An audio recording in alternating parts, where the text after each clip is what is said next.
ഇതൊരു Bible class ആണെന്ന് പറഞ്ഞിട്ടുണ്ട്. അതുകൊണ്ട് ക്ലാസ്സായി തന്നെ ഞാൻ എടുക്കുന്നു. ഫിലിപ്പിയ ലേഖനത്തെ സംബന്ധിച്ച് ഒരു ലഘു പഠനമാണ് ഇവിടെ ഞാൻ അടുത്ത 1 മണിക്കൂർ കൊണ്ട് പറയാൻ ദൈവസ്ഥനിൽ ആഗ്രഹിക്കുന്നു. സാധാരണയായി എനിക്ക് അനുവദിച്ചിരുന്ന സമയത്ത് തന്നെ നിർത്താൻ ഞാൻ ശ്രദ്ധിക്കാറുണ്ട്. എന്നാൽ സജി ഗ്രേസ് പീരീഡ് പറഞ്ഞിട്ടുണ്ട്, ആവശ്യം വന്നാൽ ആ ഗ്രേസ് പീരീഡ് എടുക്കാം, ഇല്ലെങ്കിൽ സമയത്ത് തന്നെ നിർത്താൻ. കാര്യം സമയത്ത് നിർത്തുന്നതാണ് എല്ലാ നിലയിലും നല്ലത്. നാം എല്ലാവരും അറിയുന്ന പോലെ പൗലോസ് എഴുതിയ കാരാഗ്രഹ ലേഖനങ്ങളിലൊന്നാണ് ഈ ഫിലിപ്പിയ ലേഖനം. എഫേസ്യ, ഫിലിപ്പിയ, കൊലോസിയ, ഫൈലിമോൻ, ഈ 4 ലേഖനങ്ങൾ അദ്ദേഹം റോമൻ കാരാഗ്രഹത്തിൽ കിടന്നുകൊണ്ട് എഴുതിയിട്ടുള്ളതാണ്. അങ്ങനെ എഴുതിയ ഈ ലേഖനത്തിലെ അതിൻ്റെ ഒരു ചെറിയ പഠനം, ഒരു സ്ട്രക്ചർ നിങ്ങൾക്ക് കിട്ടും. ഈ സ്ട്രക്ചർ നിങ്ങൾക്ക് കിട്ടിയാൽ നിങ്ങൾക്കതിനെ ഒരുപാട് പ്രസംഗങ്ങളാക്കാനോ പിന്നെ ക്ലാസ്സുകൾക്ക് ഉപയോഗിക്കാനോ ഒക്കെ സാധിക്കും. അപ്പോൾ എൻ്റെ സ്റ്റഡീസ് എല്ലാം സ്ട്രക്ചറൽ പ്രസൻറ്റേഷനാണ്. അതായത് ആളുകൾക്ക് അതിൻ്റെ അസ്ഥികൂടമൊക്കെ പറിച്ചു കൊടുക്കുക, പിന്നെ അതിൻ്റെ മജ്ജയും മാംസവും ഒക്കെ വെച്ച് പിടിപ്പിച്ച് കേൾക്കുന്നവർ പ്രയോജനപ്പെടുത്തുക. ഫിലിപ്പിയ പട്ടണത്തിൽ ഒരു സഭയുണ്ടായതിൻ്റെ ചരിത്ര പശ്ചാത്തലം രേഖപ്പെടുത്തിയിരിക്കുന്നത് അപ്പോസ്തല പ്രവൃത്തികളുടെ പുസ്തകം 16-ാം അധ്യായത്തിലാണ്. അതുവരെ ഏഷ്യ പ്രൊവിൻസിൽ സുവിശേഷ വേലയിൽ മുന്നേറിയ പൗലോസും സഹോദരന്മാരും യൂറോപ്പിലെ ആദ്യത്തെ പട്ടണമായിരുന്ന ഫിലിപ്പിയയിലെത്തി. സാധാരണയായി അവർ ചെയ്തു വന്നതുപോലെ ചന്തസ്ഥലങ്ങൾ, നദീതീരങ്ങൾ, ഇതുപോലുള്ള സ്ഥലങ്ങളോട് ചേർന്നാണ് യഹൂദന്മാരുടെ സിനഗോഗുകൾ, പള്ളികളുള്ളത്. സിനഗോഗുകൾ ആളുകൾ പ്രാർത്ഥിക്കാൻ വരും. അവിടെ സുവിശേഷം അറിയിക്കുക എന്നുള്ള രീതിയാണ് പൗലോസ് പലപ്പോഴും അവലംബിച്ചിട്ടുള്ളത്. അങ്ങനെ അവിടെ അവർ ചെന്നു. പുഴവക്കത്ത് ഒരു മാർക്കറ്റ് പ്ലേസ് കണ്ടു. അവിടെ നിന്ന് സുവിശേഷം പ്രസംഗിച്ചു. സുവിശേഷം പ്രസംഗിക്കുമ്പോൾ തുയതീര പട്ടണക്കാരിയും രക്താംബര വിൽപ്പനയിൽ വ്യാപൃതയുമായിരുന്ന ലിഡിയ എന്ന് പറയുന്നൊരു സ്ത്രീ, അവളെക്കുറിച്ച് രേഖപ്പെടുത്തിയിരിക്കുന്നത് പൗലോസ് പ്രസംഗിച്ച സുവിശേഷം കേൾക്കുവാൻ പരിശുദ്ധാത്മാവ് അവളുടെ ഹൃദയം തുറന്നു എന്നാണ്. അങ്ങനെ അവൾ സുവിശേഷം കേട്ടു, കർത്താവായ യേശുവിനെ രക്ഷിതാവായി സ്വീകരിച്ചു. ഫിലിപ്പിയയിലെ ആദ്യത്തെ വിശ്വാസിയാണ്, ഒരു വനിതയാണ്. അത് കഴിഞ്ഞ് അടുത്ത ദിവസം ഫിലിപ്പിയൻ സ്ട്രീറ്റിൽ പ്രസംഗിക്കാനായിട്ട് പോയി. ഫിലിപ്പിയൻ സ്ട്രീറ്റിൽ പ്രസംഗിക്കാൻ ചെന്ന് കഴിഞ്ഞപ്പോൾ അവിടെ ഒരു യവനക്കാരി സ്ത്രീ പൗലോസിൻ്റെ പ്രസംഗത്തെ ഇൻട്രപ്റ്റ് ചെയ്തു, തടസ്സപ്പെടുത്തി. പ്രഥമ ദൃഷ്ടിയെ അവൾ വിളിച്ചു പറഞ്ഞ കാര്യങ്ങൾ സുവിശേഷത്തിനോ ക്രിസ്തുവിനോ പൗലോസിനോ എതിരല്ല.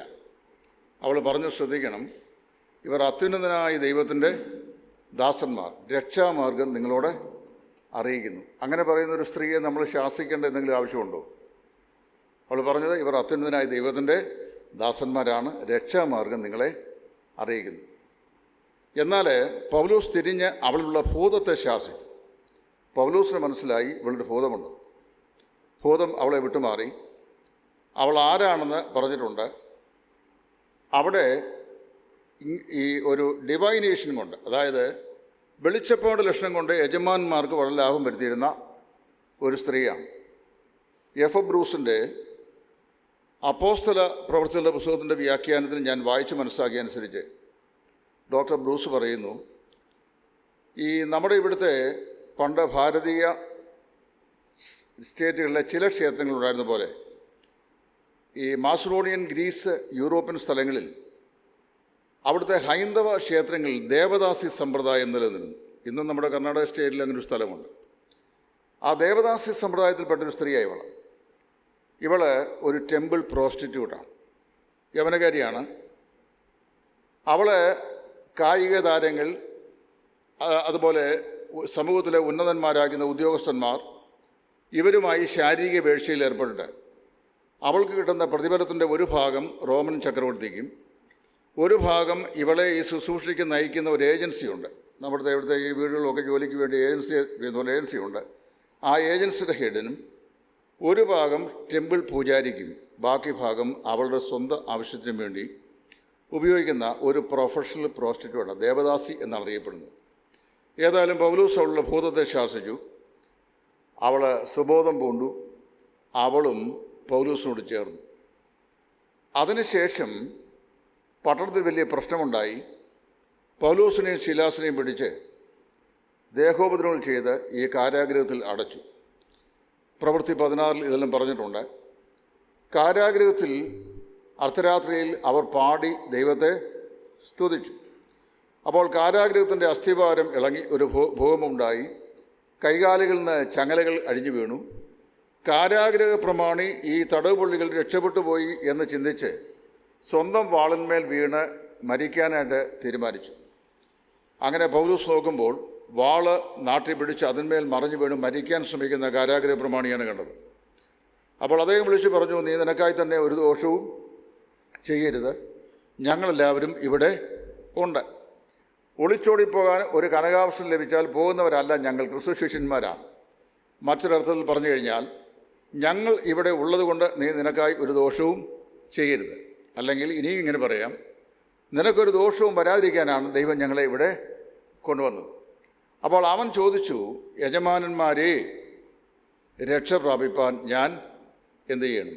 ഇപ്പം നമ്മുടെ വ്യാഖ്യാതാക്കളാണെങ്കിൽ അതിൻ്റെ ഹീബ്രുവും ഗ്രീക്കും എല്ലാം തപ്പി നോക്കിയിട്ട് ഇവിടെ പറയുന്ന രക്ഷ ആത്മരക്ഷയാണെന്നും പിന്നെ അതേക്കുറിച്ച് അദ്ദേഹം വളരെ ജാഗരിച്ച് പ്രാർത്ഥിച്ചു പോരുകയായിരുന്നെന്നും പൗലോസ് അതേക്കുറിച്ച് ഇങ്ങനെ പറഞ്ഞിട്ടുണ്ടെന്നും ഗ്രീക്കിൽ അതിൻ്റെ എട്ടിമോളജി ഇങ്ങനെയാണെന്നൊക്കെ പറയും. അവൻ പറഞ്ഞത് ആത്മരക്ഷയെക്കുറിച്ച് അല്ല. കാരണം റോമൻ ശിക്ഷാ നിയമത്തിൻ്റെ ഏതാണ്ട് ഒരു 60% സെയിം പകർപ്പാണ് ഇന്ത്യൻ ശിക്ഷാ നിയമം, അല്ലേ? അപ്പം അത് ജെയിംസ് അങ്കിളിനൊക്കെ അറിയാം, അവരൊക്കെ IAS കേരളപ്പെട്ട ആൾക്കാരല്ലോ, നമ്മൾ വായിച്ചുള്ള അറിവേ ഉള്ളൂ.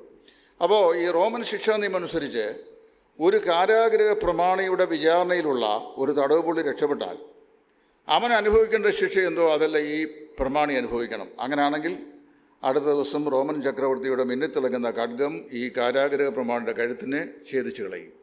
അതിലും ഭേദം ആത്മഹത്യ ചെയ്യുന്നതാണെന്ന് അവൻ തീരുമാനിച്ചു.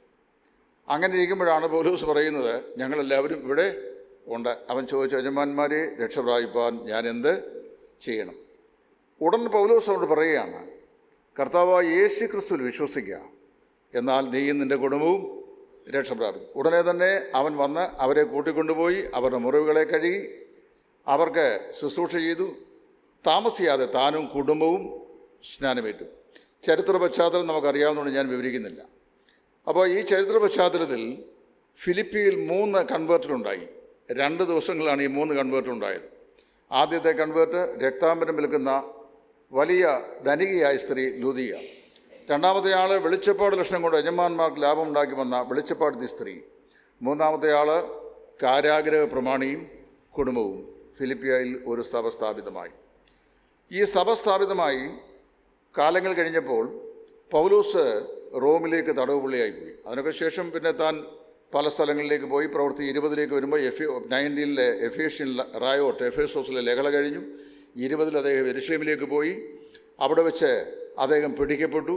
പിന്നീട് അദ്ദേഹം 3 നാടുവാഴികൾ, പിന്നെ ഫേലിക്സ്, അഗ്രിപ്പാവ്, ഫെസ്തൂസ് മുതലായ 3 നാടുവാഴികളുടെ മുമ്പാകെ സുവിശേഷത്തിൽ തനിക്കുള്ള നീതിക്ക് വേണ്ടി പോരാട്ടം കഴിച്ചു. അത് ഡിനൈ ചെയ്യപ്പെട്ടു. അഗ്രിപ്പ മഹാരാജാവിൻ്റെ സന്നിധിയിൽ വിഷയം കൊണ്ടുവന്നു. അദ്ദേഹത്തിൻ്റെ നീതി ലഭിക്കുന്നപ്പോൾ അദ്ദേഹം പറഞ്ഞു, ഞാൻ റോമൻ പരമോന്നത നീതിപീഠത്തെ അഭയം ചൊല്ലുന്നു, അതുകൊണ്ട് എന്നെ അങ്ങോട്ട് അയക്കണമെന്ന് പറഞ്ഞു. അങ്ങനെ പൗലോസ് റോമിലേക്ക് പോയി. റോമിൽ അദ്ദേഹം തടവുകാരനായിരിക്കുകയാണ്.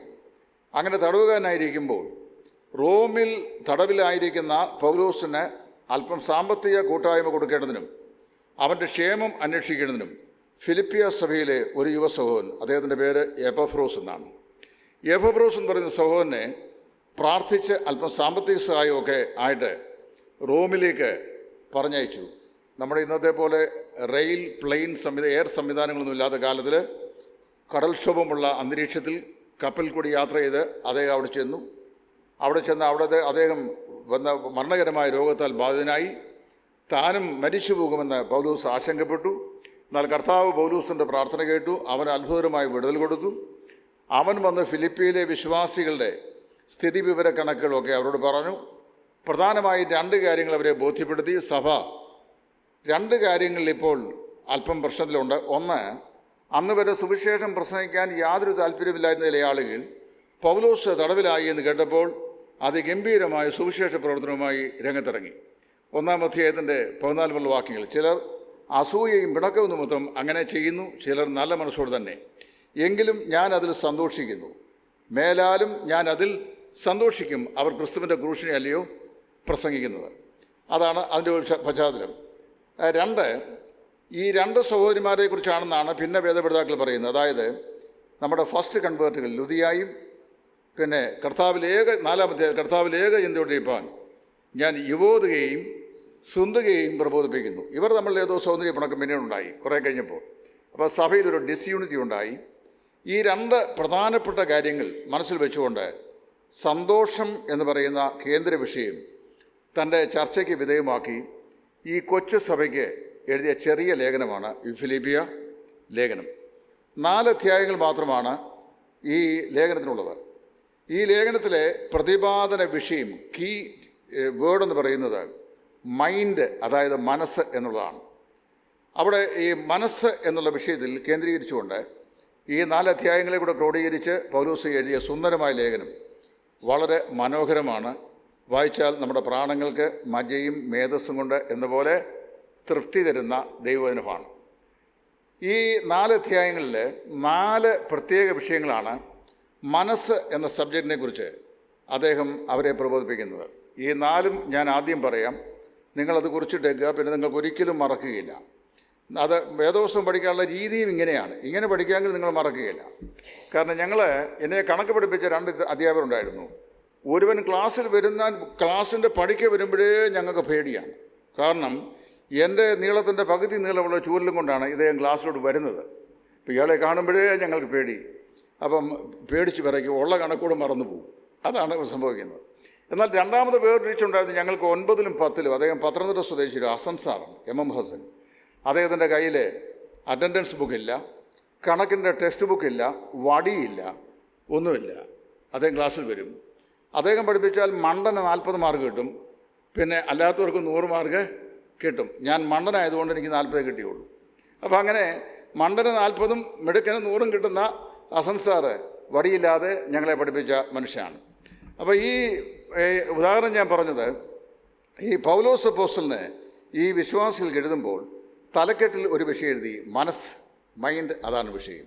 അങ്ങനെ 4 അധ്യായങ്ങളിൽ 4 മനസ്സിൻ്റെ ചതുർവിധ ഭാവങ്ങളെക്കുറിച്ച് അപ്പോസ്തലൻ എഴുതി. 1-ാമത്തെ അധ്യായം സിംഗിൾ മൈൻഡ്, അതായത് ഏക മനസ്സ്. 1-ാമത്തെ അധ്യായത്തിൽ വായിച്ചു നോക്കണം. 1-ാം അധ്യായത്തിൽ അദ്ദേഹം പറയുന്ന മുഴുവൻ വാക്യങ്ങളും ഈ ഏക മനസ്സും അതിൻ്റെ പ്രയോജനവുമാണ്. Single mind. 2-ാമത്തെ അധ്യായത്തിൽ സബ്മിസീവ് മൈൻഡ്, അതായത് സമർപ്പണ മനസ്സ്. സബ്മിസീവ് മൈൻഡ്, സമർപ്പണ മനസ്സ്. സമർപ്പണ മനസ്സിൻ്റെ ഉത്കൃഷ്ടമാകുന്ന 4 ദൃഷ്ടാന്തങ്ങൾ 2-ാം അധ്യായത്തിൽ അദ്ദേഹം എഴുതി. 3-ാം അധ്യായത്തിൽ അദ്ദേഹം കുറിച്ച് വയ്ക്കുന്നത് സ്പിരിച്വൽ മൈൻഡ്, ആത്മീക മനസ്സ്, സ്പിരിച്വൽ മൈൻഡ്. 4-ാം അധ്യായത്തിൽ സാറ്റിസ്ഫൈഡ് മൈൻഡ്, അതായത് സംതൃപ്തിയുള്ള മനസ്സ്. ഞാനത് പിന്നീട് വിവരിച്ചു കൊള്ളാം. നിങ്ങൾ എപ്പഫ്രോദിത്തോസിൻ്റെ പക്കൽ കൊടുത്തയച്ച ദ്രവ്യം ഞാൻ സ്വീകരിച്ച് തൃപ്തനായും ഇരിക്കുന്നു. ഇപ്പോൾ എനിക്ക് വേണ്ടുന്നതെല്ലാം ഉണ്ട്. ഞാൻ സംതൃപ്തനായിരിക്കുന്നു. വിശന്നിരിപ്പാനും പിന്നെ സമൃദ്ധിയിരിപ്പാനും ഞാൻ ഏറെ അഭ്യസിച്ചിട്ടുണ്ട്. I have learn to be content with whatsoever the situation I am. ഞാൻ ഏത് സാഹചര്യമായിരുന്നാലും സംതൃപ്തനായിരിക്കാൻ ഞാൻ പഠിച്ചിരിക്കുന്നു. അപ്പം 1-ാം അധ്യായം സിംഗിൾ മൈൻഡ്, 2-ാം അധ്യായം സബ്മിസീവ് മൈൻഡ്, 3-ാം അധ്യായം സ്പിരിച്വൽ മൈൻഡ്, 4-ാം അധ്യായം സാറ്റിസ്ഫൈഡ് മൈൻഡ്, സംതൃപ്തിയുള്ള മനസ്സ്. ഇപ്പം മനസ്സിലായി കാണുമല്ലോ ഇതിൻ്റെ സ്ട്രക്ചർ. ഈ സ്ട്രക്ചർ മനസ്സിൽ വെച്ചാൽ ഹസൻ സാറ് കണക്ക് പഠിപ്പിച്ചുകൊണ്ടിരിക്കും. പിന്നെ അല്ലെങ്കിൽ ഞങ്ങളുടെ പൊടിയച്ചൻ സാറ് വടിയും കൊണ്ട് വന്ന പോലെ ഇരിക്കും. അപ്പോൾ അതുകൊണ്ട് നിങ്ങളെന്ത് ചെയ്യുക, ഇങ്ങനെ ഈ സ്ട്രക്ചറലായിട്ട് ഈ വിഷയങ്ങളെ പഠിക്കുമ്പോൾ നമുക്ക് ആ പുസ്തകം തന്നെ കാണാപ്പാടും പഠിക്കുകയാണ്. അപ്പോൾ അങ്ങനെ പഠിച്ചു പിന്നെ നമുക്ക് എന്ത് വേണമെങ്കിലും അതൊന്ന് പഠിക്കാം. ഇനിയും 1-ാം അധ്യായത്തിൽ നമുക്ക് പോകാം. അവിടുത്തെ വിഷയം ഏതാണ്? സിംഗിൾ മൈൻഡ്, ഏക മനസ്സ്. പ്രവൃത്തികളുടെ പുസ്തകത്തിൻ്റെ ആദ്യ താളിൽ 3-ാം അധ്യായത്തിൽ പറയുന്നത് ഇങ്ങനെയാണ്: വിശ്വസിച്ചവരെല്ലാവരും ഏക മനസ്സുള്ളവരായിരുന്നു. അപ്പം അപ്പോസ്തലിക കാലത്ത് വിശ്വസിച്ച ആളുകളുടെ ഫണ്ടമെൻ്റൽ ക്വാളിറ്റിയായി പറയുന്നത് എന്താണ്? They all had single mind, എല്ലാവരും ഏക മനസ്സ് ഉള്ളവരായിരുന്നു. ഇനി പത്രോസ് തടവിലായി എന്ന് പ്രവൃത്തി 12 വായിക്കുന്നു. അപ്പോൾ യെരൂശലേമിലെ സഭയ്ക്കൊരു വലിയ ഉത്സാഹം, പ്രാർത്ഥനാ മീറ്റിംഗ് വിളിച്ചുകൂട്ടി. സഭ ഏക മനസ്സോടെ എന്ത് ചെയ്തു? പ്രാർത്ഥിപ്പാനായിട്ട് കൂടി വന്നു. അപ്പോൾ വിശ്വാസികളുടെ ആദ്യകാല സ്വഭാവം എങ്ങനെയുള്ളവരായിരുന്നു? ഏക മനസ്സ്, അതായത് വൺനെസ് ഓഫ് മൈൻഡ്, ഏകാഗ്ര ചിന്തയുള്ള ഏക മനസ്സോടെ അവർ കൂടി വന്നു. അങ്ങനെ കൂടി വന്ന് അവർ ദൈവത്തിൻ്റെ വചനം പഠിക്കുകയും അന്യോന്യം പ്രബോധിപ്പിക്കുകയും ഒക്കെ ആശ്വസിപ്പിക്കുകയും ഒക്കെ ചെയ്യുന്നു. ഇപ്പോൾ ആ 1-ാം അധ്യായത്തിൽ അദ്ദേഹം പറയുകയാണ്, നിങ്ങൾ എന്ത് ചെയ്യണം? ഏക മനസ്സുള്ളവരായിരിക്കണം. ആ ഏക മനസ്സുള്ളവരായിരുന്നാൽ ഏക മനസ്സുകൊണ്ട് സാധിക്കുന്ന 3 കാര്യങ്ങളാണ് ഈ 1-ാം അധ്യായത്തിൽ പറയപ്പെടുന്നത്. വിശ്വാസികൾ ഏത് കാലത്തിലായി, നമ്മളിപ്പോൾ 21-ാം നൂറ്റാണ്ടിലാണ്. 20 നൂറ്റാണ്ടുകൾ ഈ പുസ്തകം എഴുതിയിട്ട് പിന്നിട്ട് കഴിഞ്ഞു. 21-ാം നൂറ്റാണ്ടിലും പരിശുദ്ധാത്മാവ് പറയുകയാണ്, വിശ്വാസികൾ എവിടെയായിരുന്നാലും ഏക മനസ്സുള്ളവരായി ജീവിച്ചാൽ താഴെ പറയുന്ന 3 കാര്യങ്ങളുള്ള കൂട്ടായ്മ നിങ്ങൾക്കുണ്ടാകും. ഏതെല്ലാമാണെന്ന് പറയുന്നുണ്ട്. 7-ാം വാക്യം നിങ്ങൾ എന്ത് ചെയ്യുന്നു? 6-ാം വാക്യം, 1-ാം നാൾ മുതൽ ഇതുവരെയും സുവിശേഷ ഘോഷണത്തിൽ നിങ്ങൾക്കുള്ള കൂട്ടായ്മ നിമിത്തം ഞാൻ നിങ്ങളെ ഓർക്കുമ്പോഴൊക്കെയും എൻ്റെ ദൈവത്തിന് സ്തോത്രം ചെയ്യുന്നു. വിശ്വാസികൾ ഏക മനസ്സുള്ളവരായിരുന്നാൽ 1-ാമത്തെ ഫലം, that they will have the fellowship of the gospel, സുവിശേഷത്തിൻ്റെ കൂട്ടായ്മ അവർക്ക് ഉണ്ടാവും. അപ്പം നമുക്ക് സുവിശേഷ പ്രസംഗമുണ്ട്, പലപ്പോഴും സുവിശേഷത്തിൻ്റെ കൂട്ടായ്മ ഇല്ല. അപ്പോൾ സുവിശേഷത്തിൻ്റെ കൂട്ടായ്മ നമുക്കുണ്ടാകണമെങ്കിൽ എന്ത് ചെയ്യണം? വിശ്വാസികളായി നമ്മൾ ഏക മനസ്സ് ഉള്ളവരായിരിക്കണം. അപ്പോൾ ഏക മനസ്സുള്ളവരായിരുന്നാൽ നമുക്ക് വിശ്വാസത്തിൻ്റെ കൂട്ടായ്മയുടെ അനുഭവം ഉണ്ടാകും. ഈ ഫെലോഷിപ്പിനെ കുറിച്ച് ഒരു ദേവദാസൻ പറഞ്ഞത് എങ്ങനെയാണ്? 2 fellows in a ship. 2 ചങ്ങാതികൾ എന്ത് ചെയ്യുക? ഒരു ഷിപ്പിൽ, അതാണ് ഫെലോഷിപ്പ്. അവർക്ക് സ്വന്തമായിട്ടൊന്നുമില്ല. അത് നമ്മുടെ പണ്ട് ടോമിൻ തച്ചങ്കേരി സാർ ഒരു പാട്ട് എഴുതിയിട്ടുണ്ട്, സ്വന്തമായി ഒന്നും ഇല്ല സർവവും നിൻ്റെതാണ്. അപ്പം സ്വന്തമായി അവർക്കൊന്നുമില്ല. അതും പ്രവൃത്തിയിൽ വായിക്കുന്നുണ്ട്. അവരുള്ളതെല്ലാം വിറ്റ് അപ്പോസ്തലന്മാരുടെ കാൽക്കൽ കൊണ്ടുവച്ചു. സ്വന്തമായി ഒന്നും എണ്ണിയില്ല, എല്ലാം പൊതുവകയെന്ന് എണ്ണി. അതും വചനവിരുദ്ധമാണ്. ടോട്ടൽ കമ്മ്യൂണിസം വേദപുസ്തകവും പഠിപ്പിക്കുന്നില്ല, അല്ലേ? അങ്ങനെയല്ലേ ജെയിംസ്? ടോട്ടൽ കമ്മ്യൂണിസം വേദപുസ്തകവും പഠിപ്പിക്കുന്നില്ല. അവർക്കങ്ങനെ തോന്നിയത് അവരങ്ങനെ ചെയ്തു. അപ്പോസ്തലന്മാർ ഡിമാൻഡ് ചെയ്തൊന്നുമില്ല. എന്നാൽ ഇവിടെ വായിക്കുന്നത് സുവിശേഷത്തിലുള്ള കൂട്ടായ്മയാണ്. 2 കൂട്ടം ആളുകൾ നമ്മൾ കാണുന്നുണ്ട്. ഒന്ന്, ദൈവസ്നേഹത്തിൽ പൗലോസ് കാരാഗ്രഹത്തിലായിരിക്കുന്നു. പൗലോസിൻ്റെ ആബ്സൻസ് സുവിശേഷത്തിൻ്റെ പ്രചരണത്തിന് ഒരു തടസ്സവും ആകരുത് എന്ന് ചിന്തിച്ച് സുവിശേഷം പ്രസംഗിക്കാൻ ഇറങ്ങിയ കൂട്ടർ. 2-ാമത്തെ ആളുകൾ, ഞാനിങ്ങനെ ബന്ധനത്തിലായിരിക്കുന്നു എന്നറിഞ്ഞ് എൻ്റെ ബന്ധനങ്ങളിൽ എനിക്ക് കഷ്ടം വർദ്ധിക്കേണ്ടതിന് അത്രേ അവരങ്ങനെ ചെയ്യുന്നു. അപ്പോൾ 2-ാമത്തെ കൂട്ടരുടെ ആഗ്രഹം എന്നായിരുന്നു? പൗലോസിനെ എതിർത്ത ആളുകൾ കുറേ കൂടെ എതിർപ്പ് ഇൻറ്റൻസിഫൈ ചെയ്തിട്ട് തൻ്റെ ബന്ധനങ്ങൾ തനിക്ക് കുറച്ചുകൂടെ കഷ്ടം ഉണ്ടാകണം എന്ന് പറഞ്ഞു കഴിഞ്ഞാൽ, ഒരു കൂട്ടർ നല്ല മനസ്സോടെ അങ്ങനെ ചെയ്തു, മറ്റു കൂട്ടർ ലക്ഷ്യബോധം തെറ്റി അങ്ങനെ ചെയ്തു. പക്ഷേ 2 പേരോടും പൗലോസുള്ള മനോഭാവം രേഖപ്പെടുത്തിയിട്ടുണ്ട്. ഞാൻ അതിൽ സന്തോഷിക്കുന്നു. എന്താ കാരണം? അവർ ക്രിസ്തുവിൻ്റെ ക്രൂശിനെ എത്രയോ പ്രസംഗിക്കുന്നത്. നമ്മൾ പറയുന്ന മുറപ്രകാരം നിൽക്കാത്ത ആളുകൾ സുവിശേഷം പ്രസംഗിച്ചാൽ അത് സുവിശേഷ പ്രസംഗം അല്ല എന്ന് പറയാൻ നമുക്ക് അവകാശമില്ല. അവർ ക്രിസ്തുവിനെയാണ് പ്രസംഗിക്കുന്നത്. അതുകൊണ്ട് സാത്താൻ ഒരു പന്തലിട്ടിട്ട്, അങ്ങനെ വരുമെന്ന് എനിക്കറിയാൻ വയ്യ, സാത്താൻ്റെ പന്തലിട്ടിട്ട് നമ്മളെ പ്രസംഗിക്കാൻ വിളിച്ചാൽ നമ്മൾ അവിടെ പോയി എന്ത് ചെയ്യണം? സുവിശേഷം പ്രസംഗിക്കണം. സാത്താൻ്റെ കാര്യം പ്രസംഗിക്കരുത്. ആരുടെ കാര്യം പറയണം? യേശു ക്രിസ്തുവിൻ്റെ കാര്യം പറയണം. അപ്പോൾ അതുകൊണ്ട് അതിൻ്റെ ലക്ഷ്യം ആത്മാക്കളുടെ രക്ഷയാണ്. സാത്താനും ദൈവനും നന്നായിട്ടറിയാം. ഇപ്പോൾ സാത്താൻ ദൈവനും പറഞ്ഞാലും ആളുകൾ രക്ഷിക്കപ്പെടും. കാര്യം സാത്താൻ പറയുന്നു, ആര് പറയുന്നുള്ളതല്ല, പിന്നെ എന്ത് പറയുന്നു എന്നുള്ളതാണ്. എന്താ പറയുന്നത്? സുവിശേഷമാണ് പറയുന്നത്. അത് കർത്താവിലുള്ള രക്ഷാമാർഗത്തെക്കുറിച്ചാണ്. ഫെലോഷിപ്പ് ഓഫ് ദി ഗോസ്പൽ, അതാണ് 5, 6, 7 വാക്യങ്ങൾ വായിക്കുന്നത്. അത് കഴിഞ്ഞിട്ട് അപ്പോസ്തലൻ പറയുന്നു, ഇവരെ എന്ത് ചെയ്തു? 12-ാമത്തെ വാക്യം, സഹോദരന്മാരെ, എനിക്ക് ഭവിച്ചത് സുവിശേഷത്തിൻ്റെ അഭിവൃദ്ധിക്ക് കാരണമായി തീർന്നുവെന്ന് നിങ്ങളറിയുവാൻ ഞാൻ ചെയ്യുന്നു. പൗലോസ് ബന്ധനത്തിലായത് the furtherance of the gospel, സുവിശേഷത്തിൻ്റെ അഭിവൃദ്ധിക്ക്. അവിടുന്ന് അനേക സ്ഥലങ്ങളിലേക്ക് സുവിശേഷം പടർന്ന് പന്തലിച്ച് എന്ന ആളുകൾ രക്ഷിക്കപ്പെടാൻ ഈ പൗലോസ് ബന്ധനസ്ഥനായത് കാരണമായി തീർന്നു. അപ്പോൾ വിശ്വാസികൾ ഏക മനസ്സുള്ളവരായി തീർന്നാൽ സംഭവിക്കുന്ന ആദ്യത്തെ കാര്യം, they will have the fellowship of the gospel. 2, they will experience the furtherance of the gospel, സുവിശേഷത്തിൻ്റെ അഭിവൃദ്ധിക്ക് അത് മുഖാന്തരമായി ഭവിക്കുന്നു. 3-ാമതൊരു കാര്യം കൂടെ പൗലോസ് പറയുന്നു, അവർ they have the defence of the gospel. അവിടെ താഴെ 14 വാക്യങ്ങളോട് താഴെ അകമ്പടി പട്ടാളത്തിൽ എല്ലാവർക്കും തെളിവായി വരികയും സഹോദരന്മാർ മിക്കപേരുവിൻ്റെ ബന്ധനങ്ങളിൽ കർത്താവിൽ ധൈര്യം കൊണ്ട് ദൈവത്തിൻ്റെ വചനം ഭയം കൂടാതെ പ്രോത്സാഹിപ്പാൻ അധികം തുനിയും ചുരുക്കുന്നു. ഡിഫെൻഡിങ് ദി ഗോസ്പൽ, അല്ലെങ്കിൽ ഫൈറ്റിംഗ് ഫോർ ദി ഗോസ്പൽ. അപ്പം 3 കാര്യങ്ങളാണ് അവിടെ സംഭവിക്കുന്നത്. 1, സുവിശേഷത്തിലെ കൂട്ടായ്മ. 2, സുവിശേഷത്തിൻ്റെ അഭിവൃദ്ധി. 3, സുവിശേഷത്തിനായിട്ടുള്ള പോരാട്ടം. ഈ 3 കാര്യങ്ങൾ സാധിക്കണമെങ്കിൽ എന്ത് ചെയ്യണം? വിശ്വാസികൾ ഏക മനസ്സ് ഉള്ളവരെ ആയിരിക്കണം. ഈ 1-ാം അധ്യായത്തിൽ പൗലോസ് ഈ 3 കാര്യങ്ങളാണ് പറയുന്നത്. അപ്പം നമുക്ക് ചിന്തിക്കാം, do we have the fellowship of the gospel in the love of Christ? കർത്താവായ യേശു ക്രിസ്തുവിൻ്റെ സ്നേഹത്തിൽ സുവിശേഷത്തിൻ്റെ കൂട്ടായ്മ നമുക്കുണ്ടോ? ഫിലിപ്പിയർക്ക് രക്ഷിക്കപ്പെട്ട 1-ാം ദിവസം മുതൽ സുവിശേഷത്തിൻ്റെ കൂട്ടായ്മ ഉണ്ടായിരുന്നു എന്ന് പൗലോസ് പറയുന്നു. 2, are we fighting for the gospel? നാം സുവിശേഷത്തിന് വേണ്ടി ഡിഫെൻഡ് ചെയ്യുന്നവരാണോ? സുവിശേഷത്തിന് വേണ്ടി പോരാട്ടം നമ്മൾ കഴിക്കുന്നവരാണോ? 3, do we help ourselves in the furtherance of the gospel? സുവിശേഷത്തിൻ്റെ അഭിവൃദ്ധിക്ക് വേണ്ടി നമ്മൾ എന്ത് ചെയ്യുന്നുണ്ടോ? എന്തെങ്കിലും നിലയിൽ പ്രവർത്തിക്കുന്നുണ്ടോ? ഈ 3 ചോദ്യങ്ങൾ നിങ്ങളുടെ വിചിന്തനത്തിന് ഞാൻ കൈമാറിക്കൊണ്ട് ആ ഭാഗം നിർത്തുകയാണ്.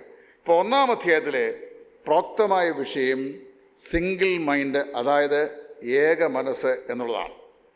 അത്രയും മാത്രമേ ഈ പറയാൻ സാധിക്കുള്ളൂ. കാര്യം നമുക്കുള്ള സമയത്തിൻ്റെ പരിമിതിക്കുള്ള അത് ഞാൻ ഒതുക്കി പറയുകയാണ്. ഇനി 2-ാം അധ്യായത്തിലേക്ക് വരാം. 2-ാം അധ്യായത്തിലെ സബ്ജക്റ്റ് എന്ന് പറയുന്നത് സബ്മിസീവ് മൈൻഡ്, അതായത് സമർപ്പണ മനസ്സ് എന്നുള്ളതാണ്. ഈ സമർപ്പണ മനസ്സ് എന്ന് പറയുമ്പോൾ അതിന് പല ദൃഷ്ടാന്തങ്ങളും നമ്മൾ സാധാരണയായി പറയാറുണ്ട്. ഒരു ദൃഷ്ടാന്തം മാത്രം ഞാൻ പറയാം. തലമുടി വെട്ടാൻ പോകുന്ന നമ്മുടെ സലൂണിസ്റ്റുകളുടെ മുമ്പാകെ നമ്മൾ വളരെ അനുസരണമുള്ള കുഞ്ഞാടുകളെ പോലെ നമ്മുടെ ശരീരത്തിലെ ഏറ്റവും വിലപ്പെട്ട അവയവം ഏത്? തല ഒരു 15, 20, 25 മിനിറ്റ് വെച്ച് കൊടുക്കും. അദ്ദേഹത്തിൻ്റെ കയ്യിൽ കത്തി, കത്രിക മുതലായ മാരകായുധങ്ങളുണ്ട്. പക്ഷേ നമുക്കതിനോട് ഭയമൊന്നും ഇല്ല. അദ്ദേഹത്തിൻ്റെ ഇഷ്ടമനുസരിച്ച് അദ്ദേഹം തിരിക്കുമ്പോൾ നമ്മൾ ബലം പിടിക്കാറില്ല. ഇടത്തോടെങ്കിൽ ഇടത്തോട്ട്, വലത്തോടെങ്കിൽ വലത്തോട്ട്, കുനിയുന്നെങ്കിൽ കുനിഞ്ഞ്, സമ്പൂർണ്ണ അനുസരണം. അതായത് ഒരു ബാർബറുടെ മുമ്പാകെ നമ്മുടെ ഏറ്റവും വിലപ്പെട്ട അവയവം യാതൊരു ഒരു സംശയമില്ലാതെ ഏൽപ്പിച്ചു കൊടുക്കുന്ന അത്രയുമെങ്കിലും ദൈവഭക്തിയോട് കൂടിയ ഏൽപ്പിച്ചു കൊടുക്കൽ ദൈവത്തിൻ്റെ മുമ്പാകെ ചെയ്യുന്നതിനെയാണ് സമർപ്പണം എന്ന് പറയുന്നത്. മനസ്സിലായോ?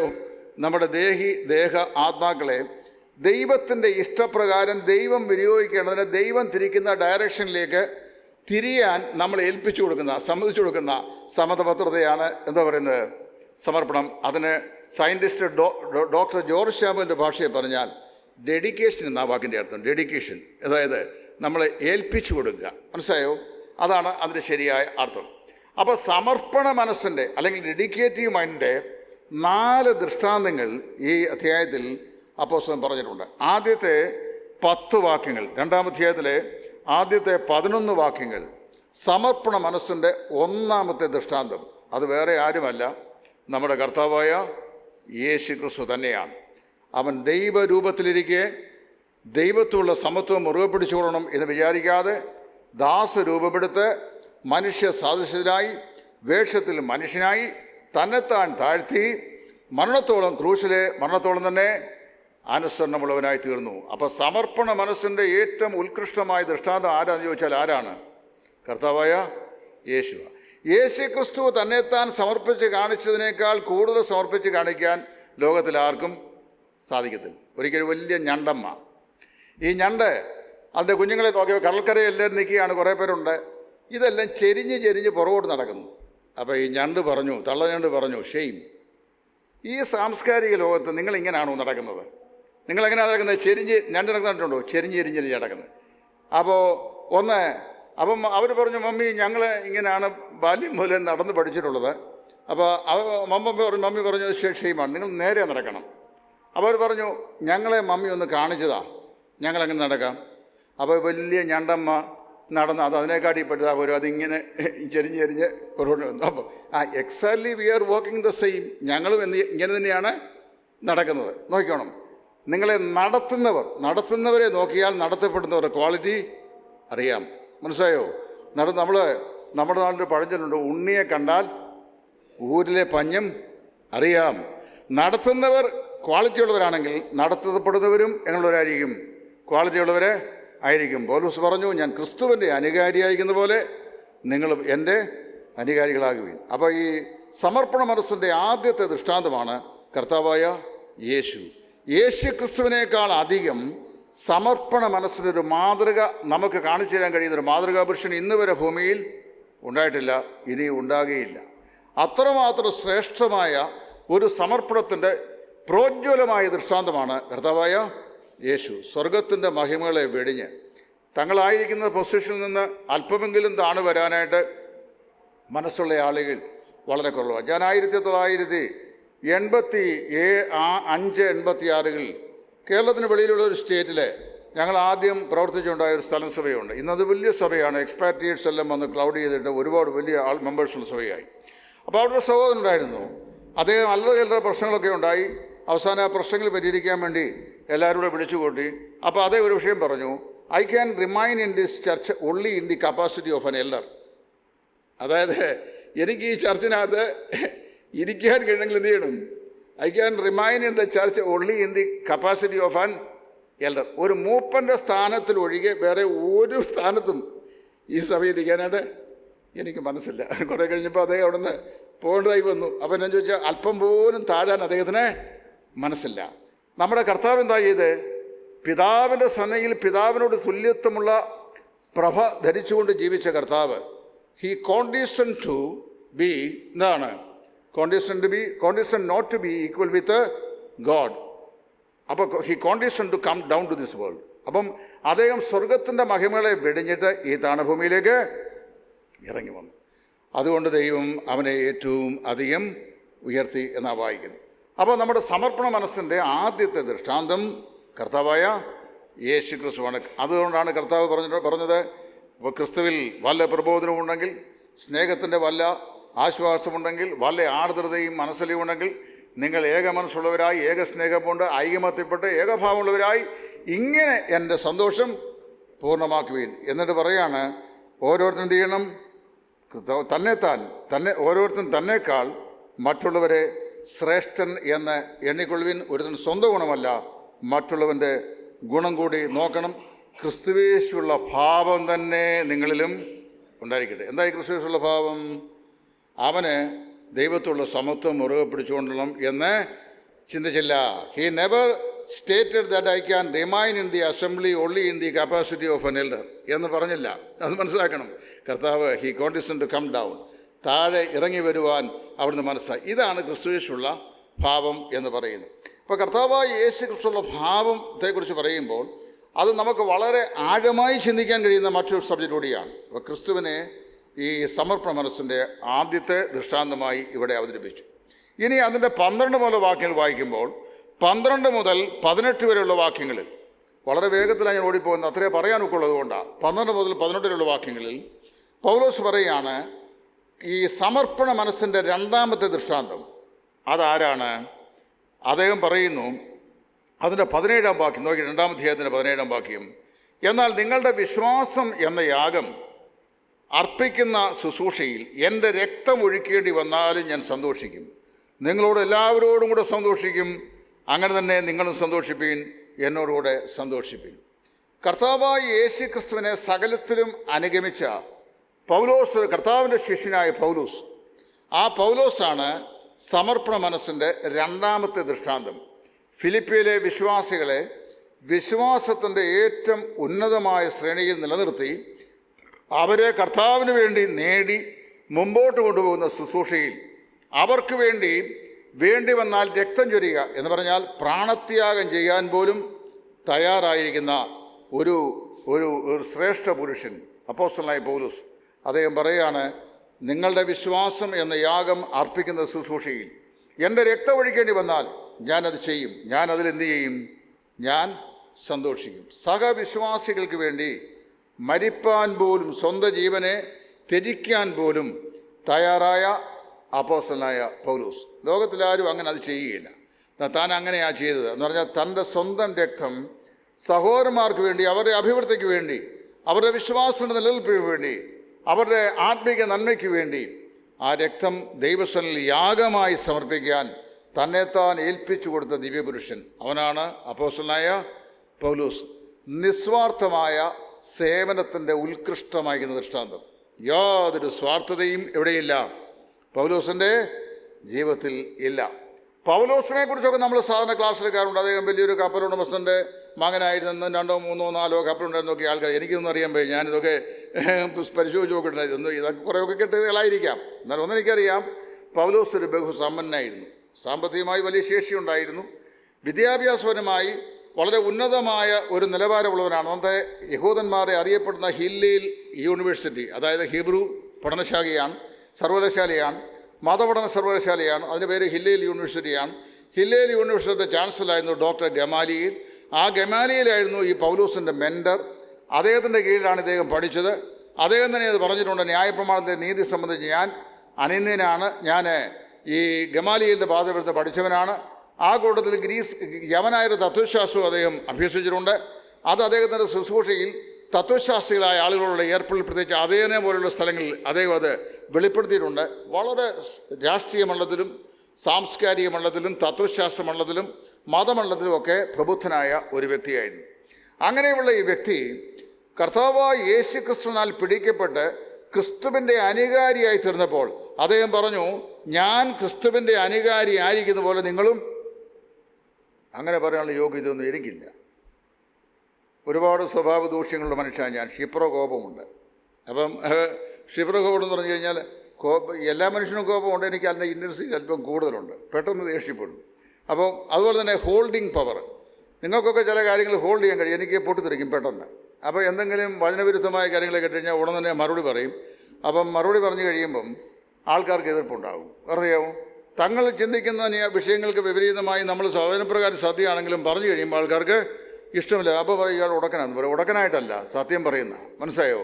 അപ്പോൾ അങ്ങനെ പണ്ട് ചെറിയാൻ സാർ ലേഖനം എഴുതി, സുവിശേഷ മാസികയിലാണ് എഴുതിയേ, പറയാതെ വയ്യ എന്നാണ് അതിൻ്റെ ഹെഡിങ്. പഴയ താളുണ്ടെങ്കിൽ നിങ്ങൾക്ക് വായിച്ചു നോക്കിയാൽ അറിയാം. അപ്പോൾ അദ്ദേഹം പറഞ്ഞെങ്ങനെയാണ്, ഒരിക്കലും ജീവിക്കാൻ വയ്യാത്തവനാണ് സുവിശേഷകൻ. അതിന് അദ്ദേഹം പറഞ്ഞതറിയാവൂ, സുവിശേഷകൻ നന്നായി വസ്ത്രം ധരിച്ചാൽ പറയും കമലഹാസനെ പോലെ നടക്കുന്നത്. അപ്പം അദ്ദേഹം സിനിമാ നടനാണ്. ഇനി സുവിശേഷകൻ ഒരു അവിഞ്ഞ വസ്ത്രം ധരിക്കാമെങ്കിൽ പറയും ഞങ്ങൾ ഇളയ മോൻ കഴിഞ്ഞ പ്രാവശ്യം സിംഗപ്പൂരിൽ നിന്നപ്പോഴും 2 കൊണ്ട് കൊടുത്താൽ, പക്ഷേ ഇല്ലെന്ന് കാണിക്കാനാണ് ഇങ്ങനെ നടക്കുന്നത്. അപ്പോൾ അദ്ദേഹത്തിന് അങ്ങനെ നടക്കാൻ പറ്റുകയില്ല. ഇനി അദ്ദേഹം യാതൊരു ദാരിദ്ര്യവും പറയാതെ നടക്കാൻ ഇഷ്ടംപോലെ പൈസയുള്ളവനാണ്, അഥവാ ആരെയും വകവെക്കാത്തതെന്ന്. ഏതാ അറിയോ, കാശ്. അതെന്നെക്കുറിച്ച് പറയുന്നുണ്ട്. പുള്ളിക്ക് പൈസയുടെ ആവശ്യമില്ല. കാരണം വെച്ചാൽ ഇഷ്ടം പോലെ കാശ് ഉണ്ട്. ശരിയാ, നിങ്ങളെൻ്റെ കാർ പോർച്ച് വന്നാൽ വണ്ടി 2 ഉണ്ട്, നല്ലൊരു വീടുണ്ട്, സഹിക്കറിയാം, നല്ലൊരു വീടുണ്ട്, പിന്നെ മറ്റേ അത്യാവശ്യം ചുറ്റുപാടിലൊക്കെ ഉണ്ട്.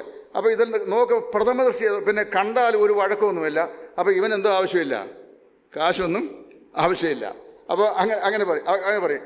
ഇനി എന്തെങ്കിലും ബുദ്ധിമുട്ടുണ്ടെന്ന് പറഞ്ഞാലോ, ഇഷ്ടം പോലെയുണ്ട്, എന്നാലും ദാരിദ്ര്യം പറഞ്ഞുകൊണ്ടാണ് നടക്കുന്നത് എന്ന് പറയും. അപ്പോൾ അതും പറ്റുകയില്ല. ഇനി സുവിശേഷകൻ്റെ ഭാര്യ അല്പം വൃത്തിയായിട്ട് വസ്ത്രം ധരിക്കാം. അപ്പോൾ പറയോ അവൾ അല്പം ഓവറാണ്, ഏതാറിയോ സംഗതി, ഈ വസ്ത്രം നന്നായിട്ട് ധരിക്കുന്നു. ഇനി അവളെ അല്പം മുഷിഞ്ഞടക്കാം. ഇതുപോലത്തെ ഒരു വൃത്തികെട്ട ജന്തുവിനെ ഇയാൾ എങ്ങനെ കെട്ടിക്കൊണ്ടു വന്നു? കാര്യം വെച്ചാൽ വീറും വൃത്തിയായിട്ട് നടക്കുകയില്ല, മനസ്സിലായോ? ഇനി അവളെ മുടി വൃത്തിയായി കെട്ടാം. ഒരു നേഴ്സിൻ്റെ പവറാണ് നടക്കുന്നത് കണ്ടു കഴിഞ്ഞാൽ, മുടി വൃത്തിയായിട്ട് കെട്ടിക്കഴിഞ്ഞാൽ. ഇനി മുടി പിന്നിയിടാം. പത്രോസിൻ്റെ ലേഖനത്തിൽ വളരെ വ്യക്തമായി പറഞ്ഞിട്ടുണ്ട്, പിന്നിയ മുടിയും അല്ലെങ്കിൽ ഇതൊന്നും വിശ്വാസികൾക്ക് ഭൂഷണമല്ല എന്ന്. അപ്പോൾ പത്രോസിനെ അനുസരിക്കാത്ത ആളാണ്. എന്നാ ഒരു കാര്യം ചെയ്യാം, മുടി അഴിച്ചിടാം. ഇതെന്തോ മോഡലാണ്, യക്ഷിയെ പോലെയാണ് നടക്കുന്നത്, ഏതാ? അപ്പോൾ അതും പറ്റുകയില്ല.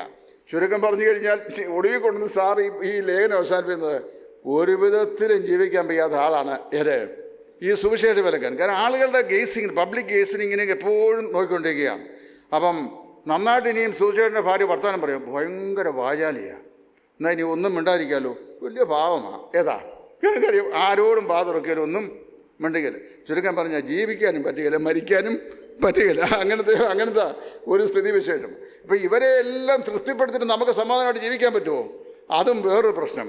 എന്നാൽ അദ്ദേഹം ഇങ്ങനെ ഈ പഴയ താളുകൾ എഴുതി ഞാൻ വായിച്ചു ഓർമ്മയും നല്ല ഓർമ്മശക്തിയെ കൃപ എനിക്ക് ഇതുവരെയും, അതുകൊണ്ട് വായിച്ചതൊക്കെ മനസ്സിലുണ്ട്. അപ്പോൾ ഇങ്ങനെ പറയുക, ഈ പൗലോസ് പറഞ്ഞു ഞാൻ ക്രിസ്തുവിൻ്റെ അനുകാരിയാണ്. അങ്ങനെ പറയാൻ നമുക്ക് സാധിക്കുമോ? എനിക്കത് അത്രയും സാധിക്കുകയില്ല. ഏതാണ്ടൊക്കെ ചില കാര്യങ്ങളൊക്കെ അനുകരിക്കുന്നു എന്ന് വേണേൽ പറയാം. പൗലോസ് പറയുക, ഈ വിശ്വാസികളായ നിങ്ങൾക്ക് വേണ്ടി യാഗമായി തീരാൻ പോലും, ആ പ്രാണനെ ഏൽപ്പിച്ചു കൊടുക്കാൻ പോലും ഞാൻ തയ്യാറാണ്. ഇനി നോക്കിയ പൗലോസ് രണ്ടാമത്തെ ദൃഷ്ടാന്തം. മൂന്നാമത്തെ ദൃഷ്ടാന്തം 19 മുതലുള്ള വാക്യങ്ങൾ. അവിടെ പറയുന്നത്, പൗലോസിൻ്റെ ശിഷ്യനായിരുന്ന എഫേസോസിലെ സഭയുടെ പിന്നീട് മൂപ്പന്മാരിൽ ഒരാളായും വന്ന ദൈവത്തിൻ്റെ ദാസനായിരുന്ന തിമോത്തിയോസ് ഈ സമർപ്പണ മനസ്സിൻ്റെ മൂന്നാമത്തെ ദൃഷ്ടാന്തമാണ്. അവനെക്കുറിച്ച് പറയുന്നത് 21-ാം വാക്യം. അവനെ സംബന്ധിച്ച്, നിങ്ങളെ സംബന്ധിച്ച് പരമാർത്ഥമായി കരുതുവാൻ തുല്യത്തിനായി എനിക്ക് മറ്റാരുമില്ല.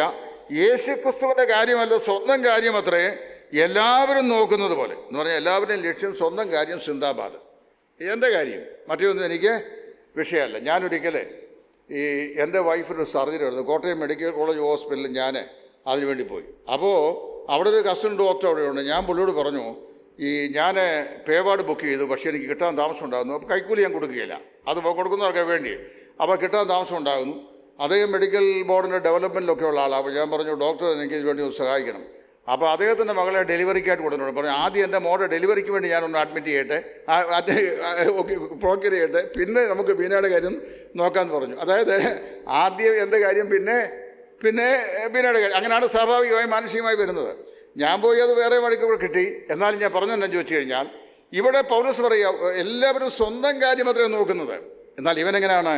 ഇവനോ മകൻ അപ്പന് ശുശ്രൂഷ ചെയ്യുന്നത് പോലെ സുവിശേഷ ഘോഷണത്തിൽ സേവ ചെയ്തു എന്നുള്ള അവൻ്റെ സന്മനസ് നിങ്ങൾ അറിയുന്നുവല്ലോ. ഒരു മകനെ അപ്പൻ എങ്ങനെ ശുശ്രൂഷ ചെയ്യുമോ അതേ സിദ്ധതയിൽ പൗലോസിനോട് കൂടെ സുവിശേഷ ഘോഷണത്തിൽ ശുശ്രൂഷ ചെയ്ത ആളാണ് ആര്?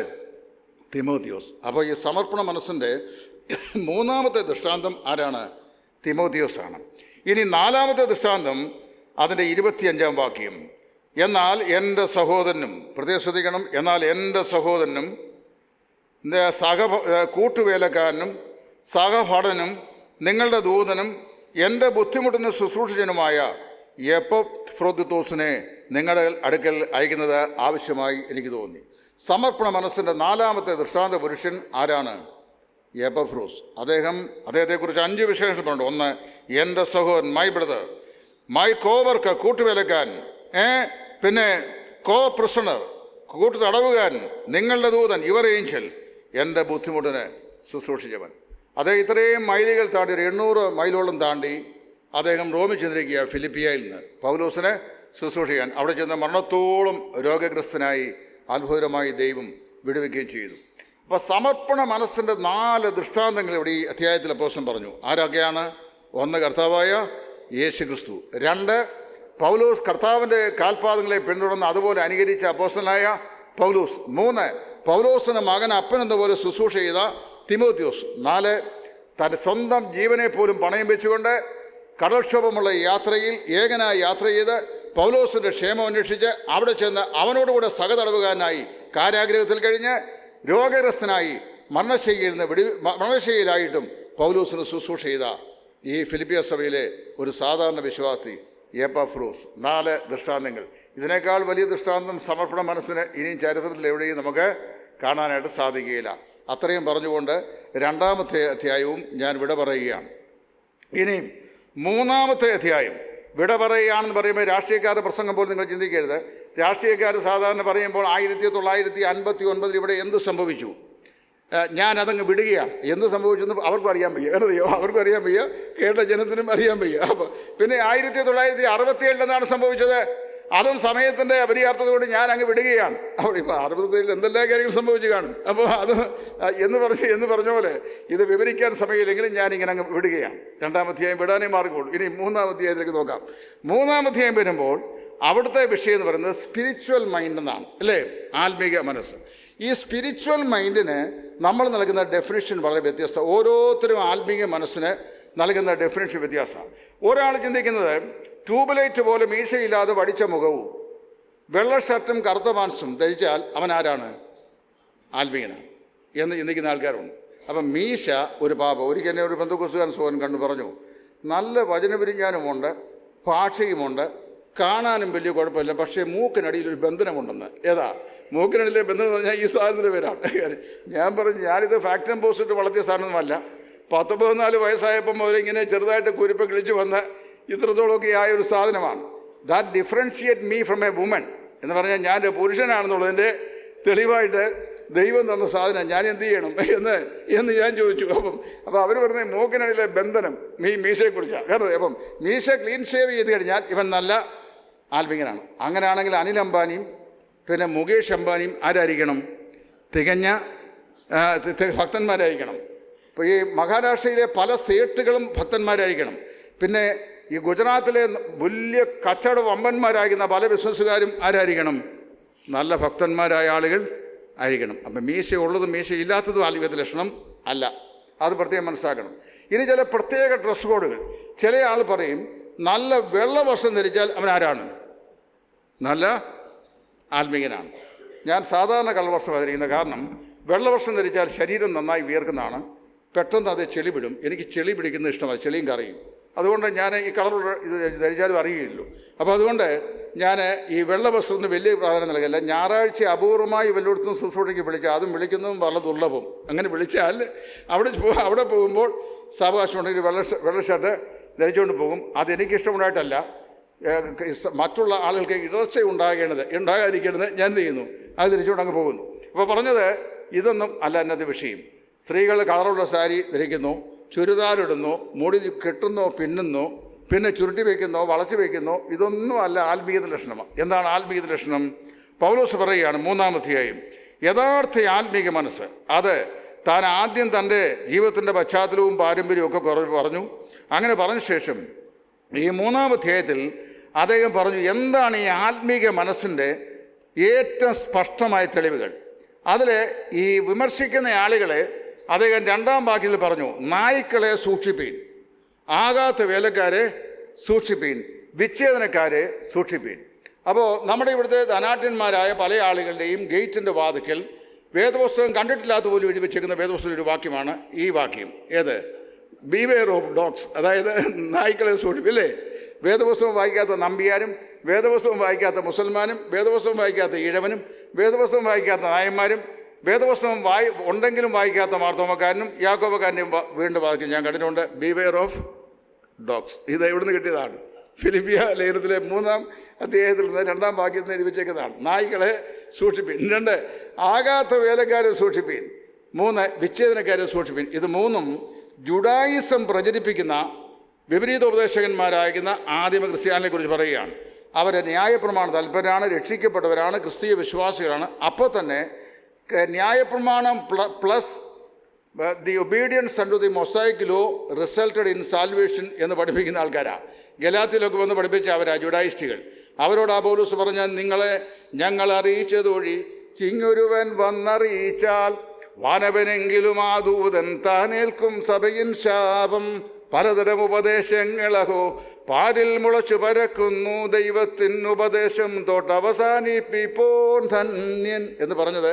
ഞങ്ങളാകട്ടെ സ്വർഗത്തിലും ദൂതനാകട്ടെ നിങ്ങളോട് വേറൊരു സുവിശേഷം അറിയിച്ചാൽ അവൻ ആരാണ്? ശപിക്കപ്പെട്ടവൻ എന്ന് പൗലോസ് പറഞ്ഞ അവരോടാണ്. യുഡായിസേഴ്സ് കൂടി നായ്ക്കളെ സൂക്ഷിപ്പീൻ, ആകാത്ത വേലക്കാരെ സൂക്ഷിപ്പീൻ, വിച്ഛേദനക്കാരെ സൂക്ഷിപ്പീൻ എന്നിട്ട് പറയുക, നാമല്ലോ പരിച്ഛേദനക്കാർ. വായിച്ചായിട്ട് നാമല്ലോ പരിച്ഛേദനക്കാർ. എങ്ങനെയാണ് അവരുടെ പ്രത്യേകത പറഞ്ഞിരിക്കുന്നത്? അവരെക്കുറിച്ച് പറയുന്നു ആത്മീകൻ്റെ ലക്ഷണം. അവരെന്ത് ചെയ്യുന്നു? 1 ദൈവത്തിൻ്റെ ആത്മാവ് കൊണ്ട് ആരാധിക്കുന്നു. അപ്പോൾ ആത്മീകൻ ആരാണ്? സ്വന്തം ജ്ഞാനം കൊണ്ട്, സ്വന്തം പവർ കൊണ്ട്, സ്വന്തം അധികാരം കൊണ്ട്, സ്വന്തം വാചാലത കൊണ്ട്, സ്വന്തം തന്ത്രം കൊണ്ട്, സ്വന്തം ആജ്ഞ കൊണ്ട് ആരാധിക്കുന്നവനല്ല.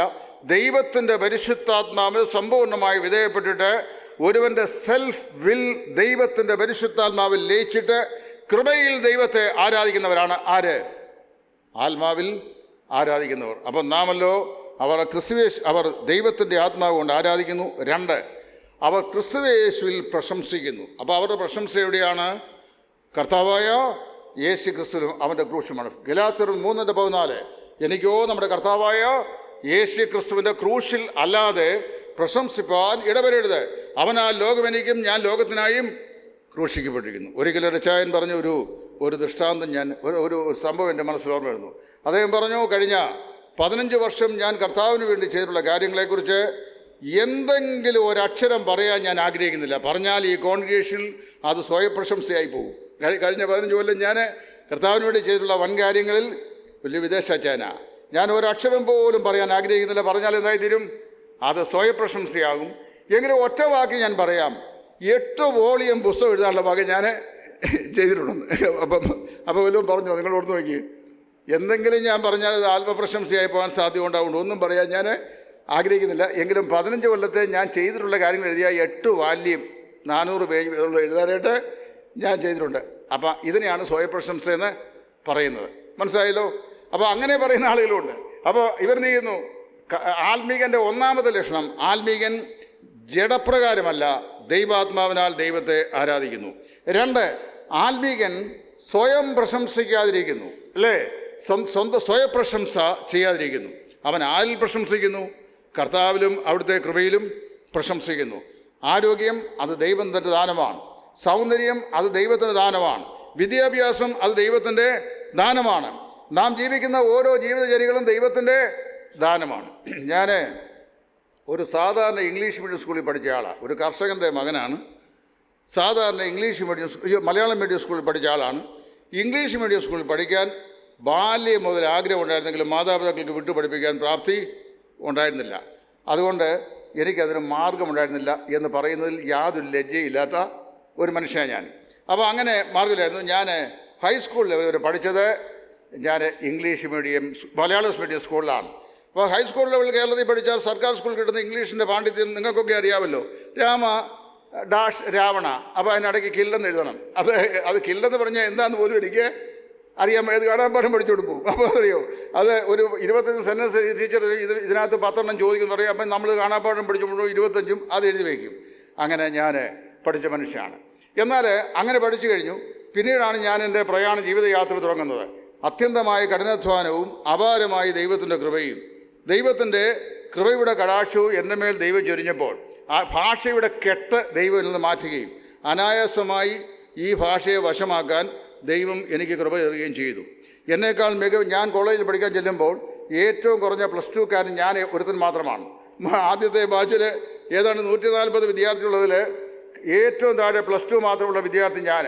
ഈ മറ്റുള്ള ആളുകളൊക്കെ ഇംഗ്ലീഷ് സംസാരിക്കുമ്പോൾ സാധാരണ ഒരു MLA പോലെ, അതായത് മൗത്ത് ലുക്കിംഗ് ഏജൻറ്റിനെ പോലെ ഞാൻ അവരുടെ വായിലേക്ക് നോക്കി നിൽക്കുമ്പോൾ എനിക്ക് സങ്കടവും തോന്നും, അതേ സമയത്ത് പ്രയാസവും തോന്നും.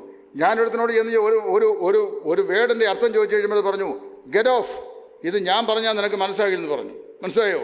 അപ്പോൾ എനിക്കത് വളരെ സങ്കടമായി തീർന്നു. ഞാൻ കുത്തിയിരുന്നു. ഈ പ്രായത്തിൻ്റെ ഉള്ളിൽ 1900 ആംഗ്ലേയ ബുക്കുകൾ ഞാൻ വായിച്ചു തീർത്തിട്ടുണ്ട്. 1900 ആംഗ്ലേയ ബുക്കുകൾ ഞാൻ വായിച്ചിട്ടുണ്ട്. വായിച്ചത് മുഴുവൻ ടൈറ്റിൽ ഉൾപ്പെടെ ഓതേഴ്സ് ഉൾപ്പെടെ എനിക്ക് കാണാപ്പാടമാണ്. അതിൽ നിന്ന് ആരെങ്കിലും കട്ടെടുത്താൽ ആ ഭാഗവും എനിക്ക് കാണാപ്പാടമാണ്. വല്ലവരും ഇവിടെ വന്ന് വീമ്പടിച്ച് ഞാൻ സ്വന്തമായി ഉണ്ടാക്കിയതായെന്ന് പറഞ്ഞാൽ അത് ഇന്ന ഓതറിൻ്റെ ഇന്ന പുസ്തകത്തിൻ്റെ ഇത്രാമത്തെ പേജിലാണെന്ന് പറയാൻ ദൈവത്തിൻ്റെ കൃപയാൽ എനിക്കറിയാം. അതിന് കാരണം അറിയാമോ? ദൈവം തൻ്റെ ജനത്തിൻ്റെ സ്ഥിതി മാറ്റുമ്പോൾ യാക്കോബ് സന്തോഷിക്കുകയും ഇസ്രായേൽ ആനന്ദിക്കുകയും ചെയ്യും. അങ്ങനെ ദൈവം പാവപ്പെട്ട എന്നെ ഭാഷ എനിക്ക് വശമാക്കി തന്നു. അപ്പോൾ വായിക്കാൻ എനിക്ക് കഴിഞ്ഞു. എത്ര കഠിനമേറിയ ഭാഷയും ഇംഗ്ലീഷിൻ്റെ ഞാൻ മലയാളത്തിലേക്ക് തർജ്ജമ ചെയ്യും. അപ്പോൾ മലയാളത്തിൽ ഇംഗ്ലീഷിലേക്കും തർജ്ജമ ചെയ്യും. അപ്പോൾ അതിന് ദൈവം ഈ വെറും ഹൈസ്കൂൾ വിദ്യാഭ്യാസം ഉണ്ടായിരുന്ന എന്നെ ഉപയോഗിച്ചല്ലോ എന്നോർത്ത് ഞാൻ ദൈവത്തിന് സ്തോത്രം ചെയ്യുക. അത് ദൈവത്തിൻ്റെ കൃപയല്ല. ഞാൻ അവിടെ നിന്നുകൊണ്ട് while I was perambulating in the street of London city, soon my perpendicularity became horizontality എന്ന് ഞാൻ ഇവിടെ നിന്നുകൊണ്ട് കടിച്ചാൽപ്പെടാത്ത ഭാഷയെ പറയുമ്പോൾ അത് ഏതാണ്ട് ഗമയോട് പറയുന്നതല്ല, ദൈവം തന്നതല്ലാതെ നമുക്ക് വേറെ ഒന്നും ഇല്ല. അപ്പോൾ ആത്മീകൻ സ്വയത്തിൽ എന്ത് ചെയ്യുന്നില്ല? പ്രശംസിക്കുന്നില്ല. സ്വയമായി നമുക്കൊന്നുമില്ല, നമുക്ക് യാതൊന്നുമില്ലാത്തതാണ്. നമുക്കാകെ ഉണ്ടായിരുന്ന 4 ക്വാളിറ്റി റോമർ 4 പറഞ്ഞിട്ടുണ്ട്. അഭക്തൻ, പാപി, ബലഹീനൻ, ദൈവത്തിൻ്റെ ശത്രു. ഇതായിരുന്നു നമ്മുടെ ബേസിക് ക്വാളിഫിക്കേഷൻ. അപ്പം നമ്മുടെ ഡിസ്ക്വാളിഫിക്കേഷനാണ് നമ്മളെ ക്വാളിഫൈഡ് ആക്കാനുള്ള ദൈവം കണ്ട ഏറ്റവും നല്ല മാർഗം. അങ്ങനെ ആത്മീകൻ ദൈവത്തെ ആത്മാവിൽ ആരാധിക്കുന്നു. 2, അവൻ ക്രിസ്തുവേശുവിൽ പ്രശംസിക്കുന്നു. ഇനി ഒന്നുകൂടെ പറഞ്ഞിട്ടുണ്ട്, ജഡത്തിൽ ആശ്രയിക്കാതിരിക്കുന്നു. ഒരാത്മീകനെ എങ്ങനെയാണ് വിലയിരുത്തുന്നത് ചോദിച്ചു കഴിഞ്ഞാൽ, ആത്മീകൻ്റെ ഈ 3 ഗുണങ്ങൾ: 1, അവൻ ആത്മാവിലാണോ ദൈവത്തെ ആരാധിക്കുന്നത്, ആത്മാവിലാണോ ജീവിക്കുന്നത്. 2, അവൻ പ്രശംസ ചെയ്യുന്നവനാണോ അതോ കർത്താവിലും അവിടുത്തെ അമിതമായ ബലത്തിലും പ്രശംസിക്കുന്നവനാണോ. 3, അവൻ എന്തു ചെയ്യുന്നു? യാതൊരു നിലയിലും ജഡത്തിൽ ആശ്രയിക്കാതെ ഇരിക്കുന്നു. ഈ 3 യോഗ്യതകൾ ഒരു മനുഷ്യൻ്റെ ആത്മീക മനസ്സിൻ്റെ പ്രത്യേകതകളാണ്.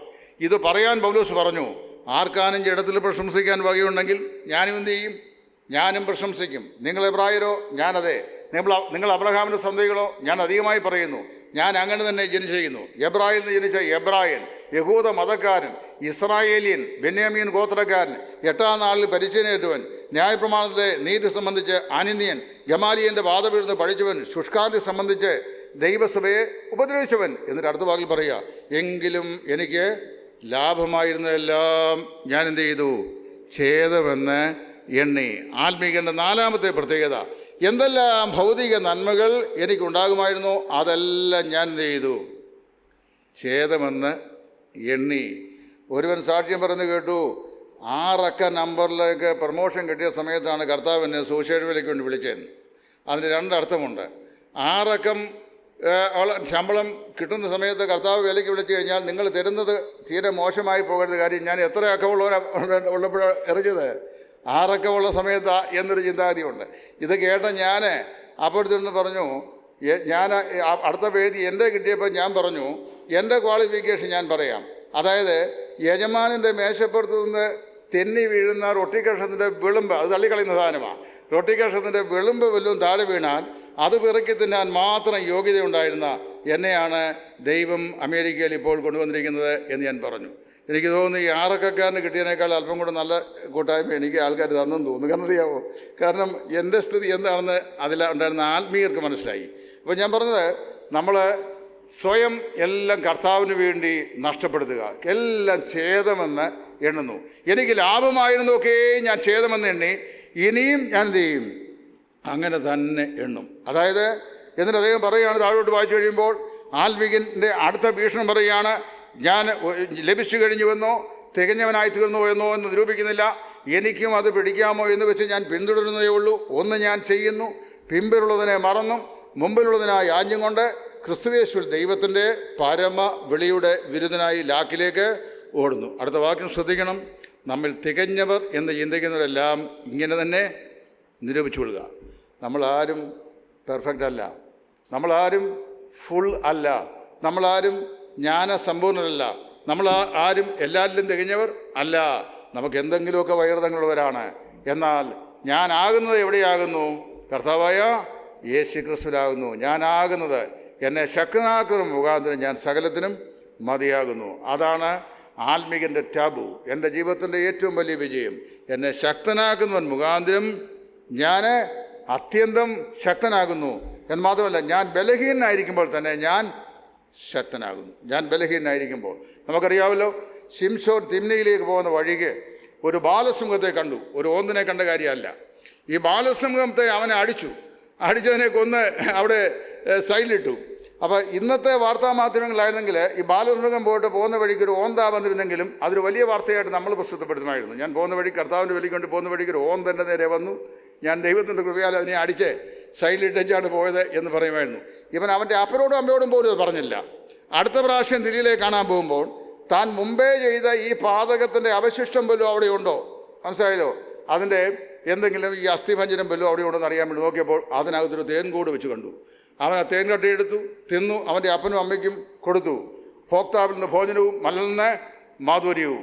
അവൻ്റെ കയ്യിൽ ഒന്നുമില്ലാതിരിക്കെ അവൻ അതിനെ ഒരു ആട്ടിൻകുട്ടിയെ പോലെ കീറിക്കളഞ്ഞു. ഒരു മനുഷ്യൻ അവനിൽ തന്നെ ഏറ്റവും ബലഹീനാകുമ്പോൾ അവൻ അത്യന്തം ശക്തനാകുന്നു. കാരണം അവനെ ശക്തനാക്കുന്നവൻ ആരാകുന്നു? കർത്താവായ യേശു ക്രിസ്തുവാകുന്നു. എന്നെ ശക്തനാക്കുന്നവൻ മുഖാന്തരം ഞാൻ സകലത്തിനും മതിയാകും. ഇനി 3-ാം അധ്യായം അവിടെ നിർത്തുകയാണ്. ഇനി നമുക്ക് 4-ാം അധ്യായം നോക്കാം.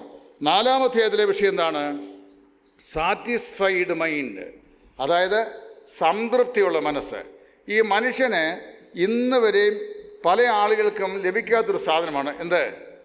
ഈ സംതൃപ്തിയുള്ള മനസ്സ്. നിങ്ങളിരിക്കുന്ന സഹോദരിമാർ ആരെയും എനിക്ക് വ്യക്തിപരമായിട്ട് അറിയാൻ വയ്യ. ആകെപ്പാടെ 2-ാം പ്രാവശ്യം കാണുന്നതുകൊണ്ട് ജെയിംസ് അങ്കിളിൻ്റെ വൈഫിനെ അറിയാം, പിന്നെ സജിയുടെ വൈഫിനെ അറിയാം. വേറെ ആരെയും എനിക്ക് ക്രിസ്തു യേശുവിൽ മുൻപരിചയമില്ല. അപ്പോൾ നമുക്ക് നിങ്ങളൊരാൾക്ക് 100 സാരി ഉണ്ടെന്നിരിക്കട്ടെ, കർത്താവ് പറയും നിങ്ങളൊരാൾക്ക് 100 ആട് ഉണ്ടെന്നിരിക്കട്ടെ എന്ന് പറയുമ്പോൾ നിങ്ങളൊരാൾക്ക് 100 സാരി ഉണ്ടെന്നിരിക്കട്ടെ.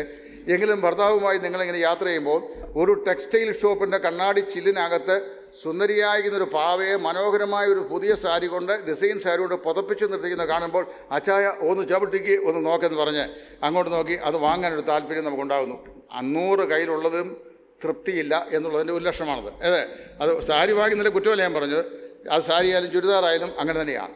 എൻ്റെ വൈഫ് ഇന്ന് വരെ അങ്ങനെ പറഞ്ഞിട്ടില്ല. ഇനി അബദ്ധവശ വല്ലപ്പോഴും പറഞ്ഞാൽ ഞാൻ ഇങ്ങനെ പറയും. അതായത് ഞാൻ വണ്ടി ഓടിക്കുമ്പോൾ എൻ്റെ ശ്രദ്ധയെ ആവശ്യമില്ലാതെ അങ്ങോട്ടും ഇങ്ങോട്ടും തിരിക്കരുത് എന്ന് പറഞ്ഞ് ഞാൻ രക്ഷപ്പെടാറുണ്ട്. എങ്ങനെയാണെന്ന് ചോദിച്ചു കഴിഞ്ഞാൽ, ഈ ഒരിക്കലും ഈ ചെന്നൈയിൽ ഈ ഉണ്ണിയേശുവിൻ്റെ പേരിൽ പ്രതിഷ്ഠ ചെയ്തൊരു ചർച്ച ഉണ്ടായിരുന്നു, കത്തോലിക്കൻ്റെ.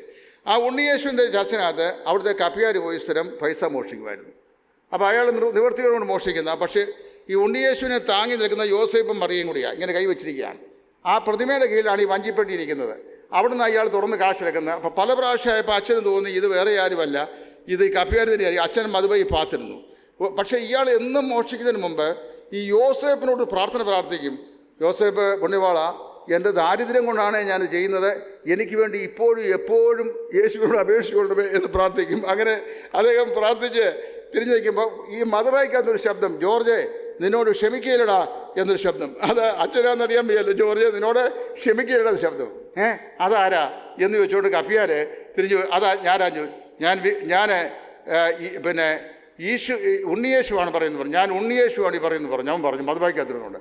അപ്പോൾ ഈ കപ്പിയാർ അടവിറക്കി. ഇതറിയാവും, ഞാനൊരു കാര്യം പറഞ്ഞേക്കാം, ഞാൻ നിൻ്റെ അപ്പൻ യോസേപ്പിനോടാണ് സംസാരിക്കുമ്പോൾ ഞങ്ങൾ പ്രായമുള്ള ആളുകൾ നമ്മൾ വർത്തമാനം പറയുമ്പോൾ ഈ പിള്ളേർ ഇടയ്ക്കേറി വർത്തമാനം പറയുന്നത് എനിക്ക് ഇഷ്ടമല്ല എന്ന് മനസ്സിലാക്കിക്കൊണ്ടെന്ന് പറഞ്ഞിട്ട് അന്ന് അവൻ ഓടിച്ചോണ്ട് പോയി. അതൊക്കെ പറഞ്ഞു. അപ്പോൾ ഈ തൃപ്തിയില്ലാത്ത ആളുകൾ, പല ആളുകളും തൃപ്തരല്ല. കിട്ടിയതൊന്നും മതിയല്ല, പിന്നെയും കിട്ടിയാലും മതിയല്ല ദുരാഗ്രഹം എന്ന് കുഞ്ഞുകുറുപ്പ് പറഞ്ഞു.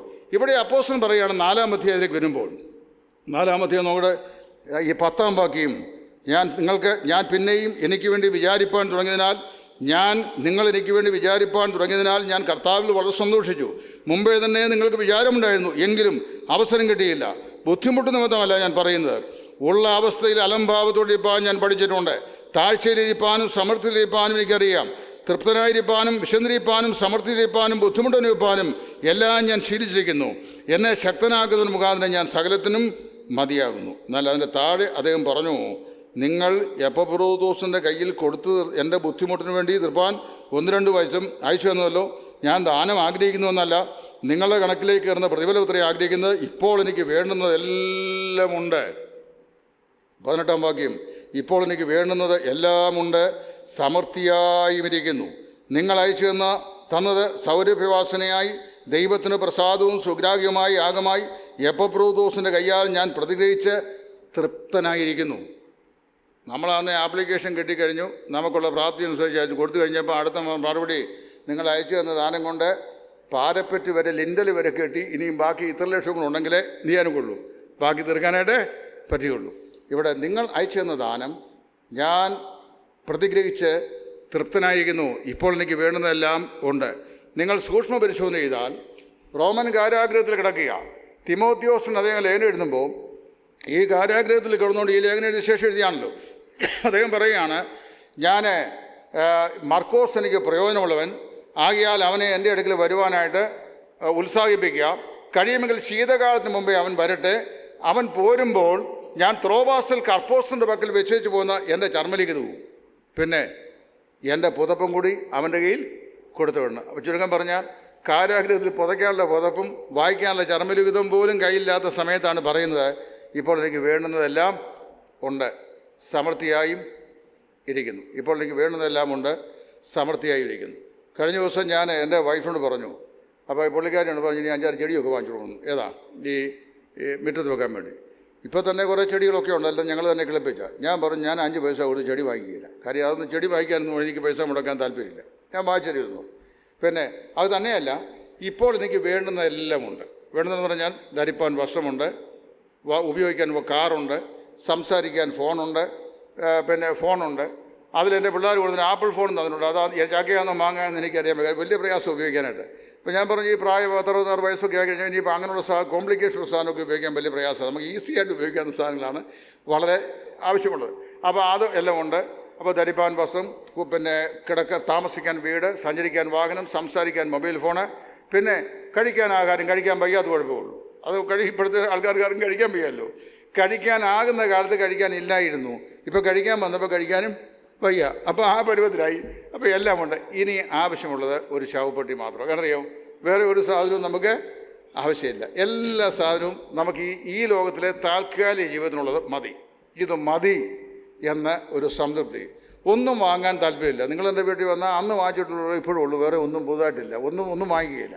ഈയിടെ ഒരു സെറ്റിയുടെ നട്ടും ബോൾട്ടും ഒക്കെ പോയപ്പോൾ പുള്ളിക്കാരൻ പറയണം പൊതുവെ വായിച്ചാൽ ആർക്ക് വേണ്ടി ഇനി എത്ര കാലം നമുക്കിവിടെ നാട്ടറിഞ്ഞു, അപ്പം മതി, എല്ലാം മതി. പൗലോസ് പറയാണ് ഐ ആം സാറ്റിസ്ഫൈഡ്. ഈ കണ്ടൻമെൻ്റ് എന്ന് പറയുന്നത് വളരെ പ്രത്യേകപ്പെട്ട പദമാണ്. ഉള്ള അവസ്ഥയിൽ അലംഭാവത്തോടിപ്പോൾ ഞാൻ പഠിച്ചിരിക്കുന്നു. എന്താ ഈ കണ്ടൻമെൻ്റ് എന്ന് പറഞ്ഞു കഴിഞ്ഞാൽ, whatsoever the situation that God has granted me I have learn to be contented with. എനിക്ക് അതിനോട് സംതൃപ്തിയുള്ള മനോഭാവമാണ്, അത് മതി എന്നൊരു വിശ്വാസി തീരുമാനിക്കുന്നതാണ് കണ്ടൻമെൻറ്റ്. മനസ്സിലായല്ലോ? നമുക്ക് നമ്മുടെ മനസ്സിൻ്റെ കണ്ണുകൾക്ക് ഒരിക്കലും ആഗ്രഹം തിരികയില്ല. എന്ത് കിട്ടിയാലും നമുക്ക് വേണമെന്ന് കണ്ണ് നമ്മോട് പറയും, അത് ദേഹിയുടെ താല്പര്യമാണ്. ആത്മാവ് നമ്മോട് പറയും ഐ ആം കണ്ടൻറ്റഡ് വിത്ത്, ഞാൻ ഇപ്പോൾ സംതൃപ്തൻ ആയിരിക്കുന്നു. അപ്പോൾ നമ്മുടെ സമയം കഴിഞ്ഞുപോയി. നിങ്ങളെയും മുഷിപ്പിക്കുന്നില്ല, ഞാൻ വലിച്ചു നീട്ടാൻ ആഗ്രഹിക്കുന്നുമില്ല. ഇപ്പോൾ നമ്മൾ പഠിച്ച വിഷയം ഫിലിപ്പിയ ലേഖനം 4 അധ്യായത്തിൽ കൂടിയുള്ള സർവേയാണ്. ഫിലിപ്പിയ ലേഖനം ഇതിന് പ്രധാനപ്പെട്ട പ്രമേയം മനസ്സ് എന്നുള്ളതാണ്. അതിൽ ആദ്യത്തെ 1-ാം അധ്യായം ഏകമനസ്സുണ്ടായാൽ എന്തെല്ലാം കാര്യങ്ങൾ സാധിക്കും. 1 സുവിശേഷത്തിലുള്ള കൂട്ടായ്മ, 2 സുവിശേഷത്തിൻ്റെ അഭിവൃദ്ധി, 3 സുവിശേഷത്തിനായിട്ടുള്ള പോരാട്ടം. 2-ാം അധ്യായം സമർപ്പണ മനസ്സിൻ്റെ ഉത്കൃഷ്ടമായ 4 ദൃഷ്ടാന്ത പുരുഷന്മാർ. 1 കർത്താവായ യേശു ക്രിസ്തു, 2 അപ്പോസ്തലനായ പൗലോസ്, 3 പൗലോസിൻ്റെ വിശ്വസ്ത ശുശ്രൂഷകനായ തിമോത്തിയോസ്, 4 എപ്പഫ്രോസ്. 3-ാം അധ്യായം ആത്മീക മനസ്സിൻ്റെ ഏറ്റവും ഉത്കൃഷ്ടമായ 4 ലക്ഷണങ്ങൾ. 1 അവരെന്ത് ചെയ്യുന്നു? ആത്മാവിൽ ദൈവത്തെ ആരാധിക്കുന്നു. 2 കർത്താവായ യേശു ക്രിസ്തുവിൽ മാത്രം പ്രശംസിക്കുന്നു. 3 ജഡത്തിൽ ആശ്രയിക്കാതിരിക്കുന്നു. 4 പിൻപിലുള്ളതിനെ മറന്നിട്ട് നമ്മുടെ മുമ്പാകെ ദൈവം വെച്ചുള്ള ലക്ഷ്യത്തെ ഉന്നം വെച്ചുകൊണ്ട് നമ്മുടെ വിശ്വാസ ജീവിത യാത്ര ക്രൂശിങ്ങിലേക്ക് നോക്കി സിയോലിലേക്ക് നോക്കി പ്രത്യാശയോടെ ഓടുന്നു. ലഭിച്ചു കഴിഞ്ഞു എന്ന് ഞാൻ അവകാശപ്പെടുന്നില്ല, എനിക്കും അത് പിടിക്കാമോ, അതായത് വിജയകരമായൊരു ക്രിസ്ത്യ ജീവിതത്തിൻ്റെ അന്ത്യത്തിൽ ജയാളിയായി എത്തിച്ചേരാമോ എന്ന് ഞാൻ ആഗ്രഹിച്ച് പിന്തുടരുന്നു. അതിന് എന്നെ ശക്തനാക്കുന്നവരിൽ ഞാൻ ആശ്രയിക്കുന്നു. ഇതാണ് ആത്മീക മനസ്സ്. 4 സംതൃപ്തിയുള്ള മനസ്സ്, സാറ്റിസ്ഫൈഡ് മൈൻഡ്. പൗലോസ് പറയുന്നു, ഇപ്പോൾ എനിക്ക് വേണ്ടതെല്ലാം ഉണ്ട്, ഞാൻ സംതൃപ്തനായും ഇരിക്കുന്നു. പുതയ്ക്കാനുള്ള പുതപ്പും വായിക്കാനുള്ള പുസ്തകം പോലും കയ്യില്ലാത്ത സമയത്തും ഐ ആം സാറ്റിസ്ഫൈഡ് എന്ന് പറഞ്ഞാൽ ജീവിതത്തിൻ്റെ എല്ലാ സമയങ്ങളിലും കർത്താവായ യേശു ക്രിസ്തുവിൽ സംതൃപ്തിയുള്ള മനസ്സ്. ആ പൗലോസ് പറഞ്ഞു, കർത്താവിൽ എപ്പോഴും സന്തോഷിപ്പീൻ എന്ന് ഞാൻ പിന്നെയും നിങ്ങളോട് പറയുന്നു. ദൈവം നിങ്ങളെ എല്ലാവരെയും ഈ എളിയ ചിന്തകളാൽ അനുഗ്രഹിക്കട്ടെ. കർത്താവ് തന്ന ഈ അതുല്യമായ അപ്രതീക്ഷിതമായ സമയത്തെ ഓർത്ത് ദൈവത്തിന് സ്തോത്രം ചെയ്യുന്നു. ഈ നിലയിൽ അവസരം തന്ന സഭയ്ക്കും കർത്താവിൻ്റെ നാമത്തിൽ നന്ദി അറിയിക്കുന്നു. ദൈവനാമം മഹത്വപ്പെടുമാറാകട്ടെ.